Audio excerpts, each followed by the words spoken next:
Hello there and welcome to yet another video. Thank you so much for joining and for watching our previous videos. Today I'm here to address a very interesting question. Why is it that recruiters don't get back after the interview? Why is it that recruiters don't get back after the interview?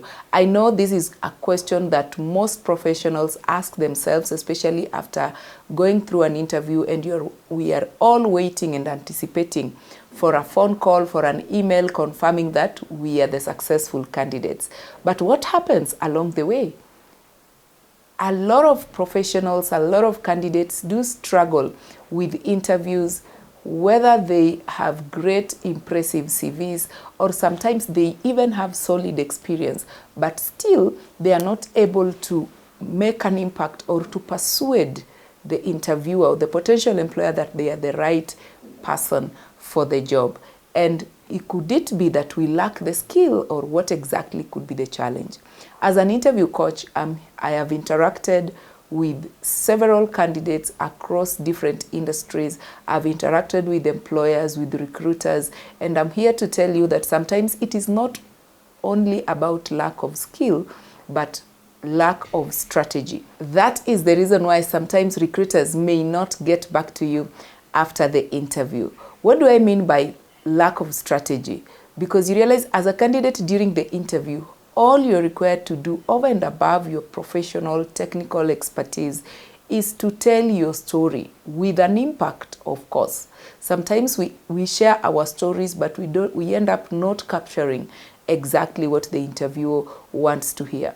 So strategy is about telling your story with an impact. Strategy is about thinking beforehand on how best to answer some of the tough interview questions you might face with confidence, of course, and how to connect your experience, very important.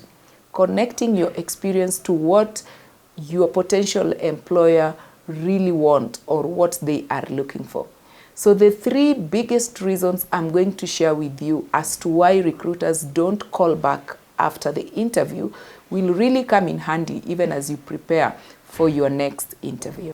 Reason number one, and this is very common as to why a recruiter may never get back to you after an interview, is simply because you are not qualified. What do I mean by you're not qualified?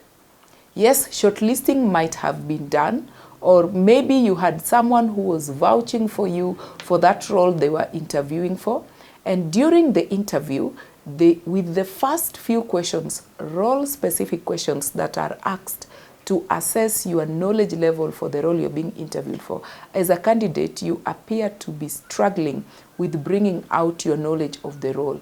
Maybe there is a mismatch in terms of your qualifications and your experiences versus what they are looking for. For example, if the position you are being interviewed for is maybe a key account manager position. Let me use that as an example. A key accounts manager position, that is the role that you're being interviewed for. But for you as a candidate, you have more background or experience in accounting as a profession. Believe you me, definitely there is a mismatch in terms of what they are looking for and what your experience or qualifications are. And that will definitely translate into them not seeing you as a good fit for the role. Another example perhaps that I can give is if in terms of qualifications, the potential employer are keen on a candidate with an MBA, for example, in marketing. But for you as a candidate, you do not have an MBA in marketing, but you are a graduate with experience in marketing. Definitely, that may contribute to the interviewer or the recruiter not seeing you as the right fit for the role. So there is a mismatch in terms of what they are looking for and your qualifications or your experience. So I keep encouraging candidates to try as much as you can to ensure that you meet the requirements or the qualifications for what the potential employer is looking for with about 80 to 85%. The second biggest possible reason as to why recruiter may never get back to you after the interview is because you did not prepare enough. Oh yes, from the time you confirm that you will be attending that interview, how much time do you dedicate or do you allocate for preparation? And the recruiter or the interviewer can be able to tell within the first 1 to 3 minutes of you introducing yourself or you answering the first role specific question whether you had put in the effort to prepare or not. So you realize that as a professional, it is one thing to have a very strong CV with the right experience or even with the right skill set. But if you do not make an effort to do research on who the potential employer is or who the company that you will be interviewing with is, what they do, who are their target market, the nature of their services or products they offer, which industry or sector are they in. If you do not put in the effort to do your research very well, you will be giving the recruiter or the interviewer the impression that you are not very serious about the opportunity and that you are not even willing to put in the effort to get hired. So preparation actually is everything when it comes to interviews. You being able to ace an interview, 90% goes to preparation. Because for recruiters, coming to the first interview unprepared is an immediate red flag. So you do not want to communicate this red flag from the word go. And that is why preparation is key.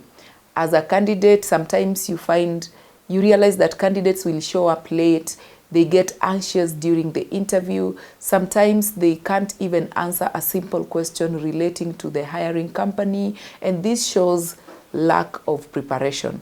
So you must prove to the potential employer, you must prove to the recruiter, to the hiring manager, that you are serious about the job in order to avoid being disqualified.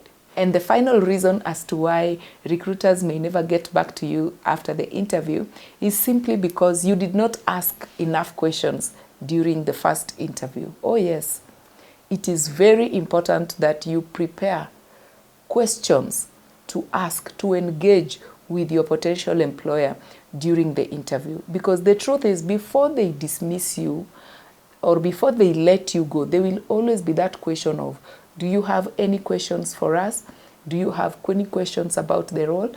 Please let your answer for this question always be yes, I have a question, and then you follow it up with the questions that you had prepared. Because you know what? Failure to offer any questions during the interview will automatically send a message to the recruiter that you are not very interested in the job or in the company, and that is why you don't have questions. So you can come up with a list of questions either relating to the job or relating to who the potential employer is and what they do. That positions you well as a candidate, and it also shows the potential employer that you are very keen on who your next employer is and the kind of opportunities you are targeting. For example, sometimes candidates ask me, what kind of questions can I ask during the interview? Let's say you are being interviewed for a leadership role. It can either be a management role, head of department role, or a supervisor, or a team lead. In short, you'll be tasked with managing a team. One of the questions you may consider asking can be tailored towards the aspect of leadership. For instance, you may consider asking, how would you describe the leadership style in your company or in your organization? Or maybe you can narrow down that question to the team. So what do you expect from team members in this position? Those are some of the questions you can ask during the interview. Asking these questions will definitely make the recruiter or the potential employer to believe that you are very interested in the role and you're ready to give it your best shot. So in a nutshell, as a professional, as a candidate preparing for the interview, you don't want to fall in the category of so many candidates that attend interviews but they end up not getting callback from interviewers or from recruiters. So in order to overcome this, always know that when it comes to interviews, it's not just about the skill. It's not just about your technical competence, but it is about strategies on how to communicate with an impact. It's about strategies on how to tell your story with an impact, how to answer tough interview questions with confidence, and most importantly, how to connect your experience with what the potential employer is very keen on. The beauty is that here at Corporate Staffing Services, we do prepare candidates for upcoming interviews. There is no harm in you scheduling a session with an interview coach by sharing the job description for the upcoming interviews that you have. We'll have a one-on-one conversation or discussion with you, tailor this session to that specific role, and help you identify areas that you're doing very well on and any possible gaps that you can be able to seal as you prepare for your upcoming interview. The link below will guide you on how to reach out to us. And as an interview coach at Corporate Staffing, I'm looking forward to having that session with you. Thank you for watching this video, and see you in the next one.